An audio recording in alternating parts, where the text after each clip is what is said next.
Alô galera goiana, alô galera atleticana, aquele abraço, sejam bem-vindos ao Futebol 62, o jornalismo esportivo do século XXI.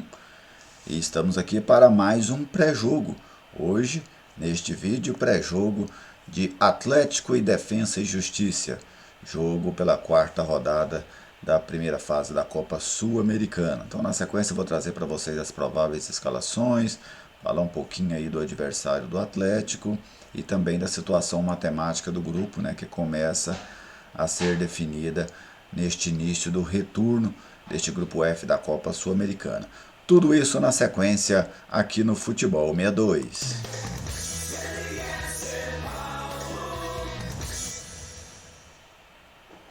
Estou aqui em casa no Futebol 62. Vamos começar dando aquele moral para quem apoia o nosso projeto, e é o caso da ProEsport.bet, conectando você ao esporte. Para esse jogo de hoje, a ProEsport.bet está pagando 2,33 por uma vitória do Atlético, 3,11 por um empate e 2,86 por uma vitória do Defensa. 2,33 no Atlético, 2,86 no Defensa, 3,11 no empate.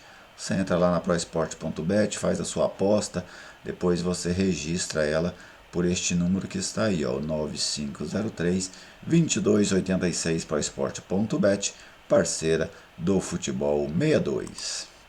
Vamos agora entrar no jogo, começarmos pelo serviço do jogo. Aí está, Atlético e Defensa e Justiça, Copa Sul-Americana, primeira fase, quarta rodada. O jogo acontece nesta quarta-feira, dia 4 de maio, às 19 horas e 15 minutos, no estádio Antônio Ascioli. Os ingressos, R$ 50 a inteira, R$ 25 a meia. O torcedor, se ele estiver com a camisa do Atlético, ele paga apenas meia entrada. Agora vamos conferir o retrospecto com dados do futeboldegoias.com.br.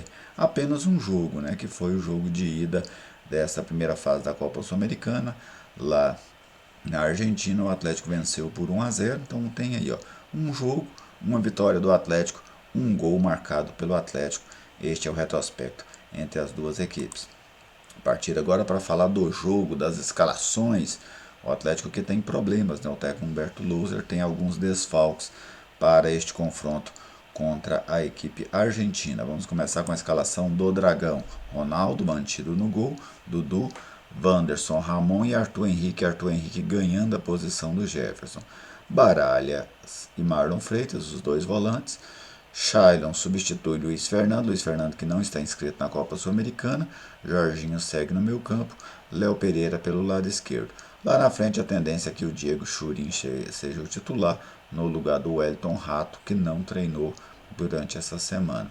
O Atlético também não conta com o volante Edson, né, ele que está aí com uma lesão muscular. Então o Atlético com os problemas do Rainer, que foi expulso lá contra o Antofagasta, com o problema do Edson e também do Luiz Fernando e do Wellington Rato. 4 desfalques aí para o time do técnico Humberto Louser. Agora vamos à equipe visitante, o Defensa de Sebastián Becassese. A equipe provável, né, porque ele tem sofrido da mesma questão do Atlético. O Defensa vem numa sequência de jogos muito grande, inclusive jogou na segunda-feira pela Copa da Liga Argentina. Em menos de 48 horas já estará em campo novamente aqui no Brasil para enfrentar o Atlético, e isso com uma viagem ainda no caminho, né? Então, 2 jogos aí com 48 horas de diferença e ainda com uma viagem para outro país. Essa é a dificuldade, vamos dizer assim, da equipe argentina. O provável defensa para hoje: o Sain, Trepicho, Frias, Colombo e Soto, Gutierrez, Burrachen ou Loaiza, o nome do jogador complicado, Loaiza. Lá na frente o Pizzini, que é bom jogador, né? Deu muito trabalho para o Atlético naquele jogo de Inter. Walter Bo Rotondi, que é o principal nome dessa equipe do Defensa. Inclusive eu vi ele numa lista de um canal especializado em futebol sul-americano, né, sobre bons jogadores da América do Sul. Lá estava o Rotondi. E lá na frente o Merentiel, que é um jogador oportunista, né? Pizzini e Merentiel são os artilheiros da equipe, né, nessa temporada.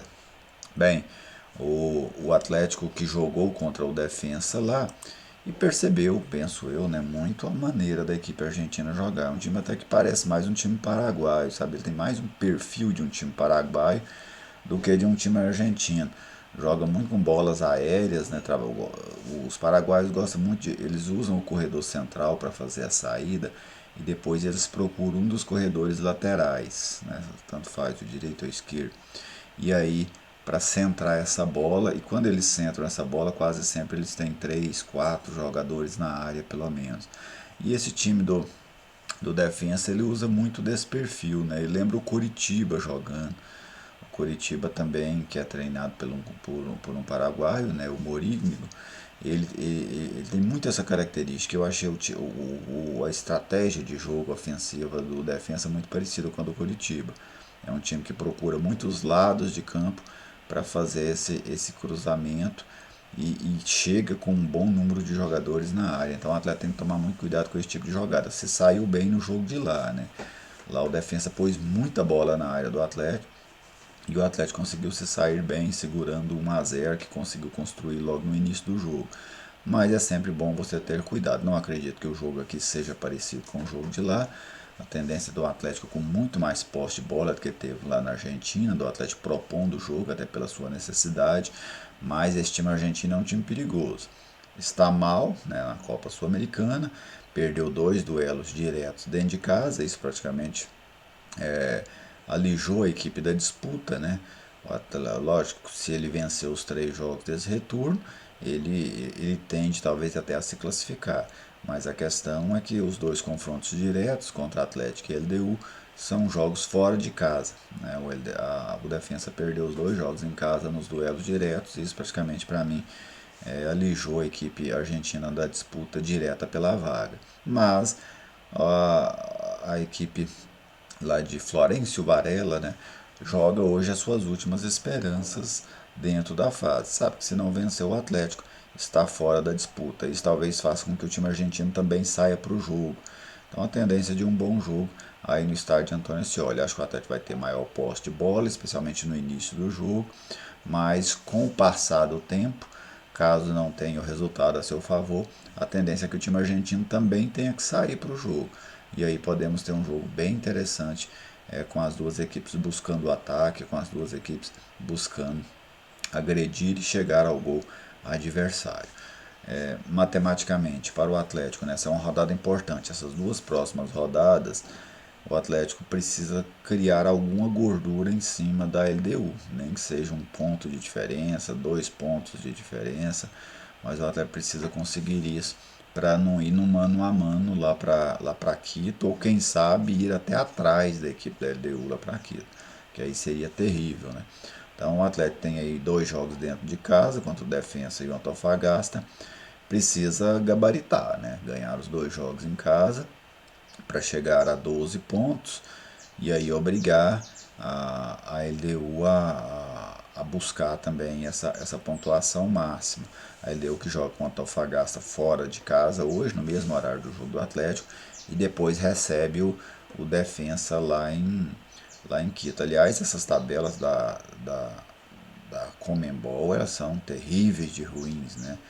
Tem tabela, por exemplo, igual essa da LDU, a LDU fecha o grupo fazendo 2 jogos em casa, né? Assim, coisas bizarras, né? O América Mineiro, por exemplo, vai fazer 2 jogos fora de casa na Libertadores nas 2 últimas rodadas.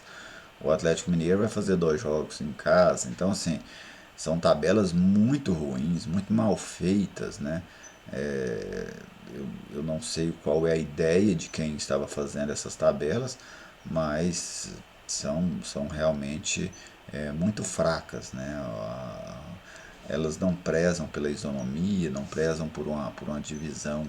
Por exemplo, a equipe joga em casa, depois joga fora, né? Aqui nas últimas rodadas se faça um jogo em casa e um jogo fora. É o padrão de tabelas no mundo, mas eles não deram conta de fazer isso. Então o Atlético vai aí, o LDU vai com essa questão, né, de definir as 2 últimas rodadas dentro de casa.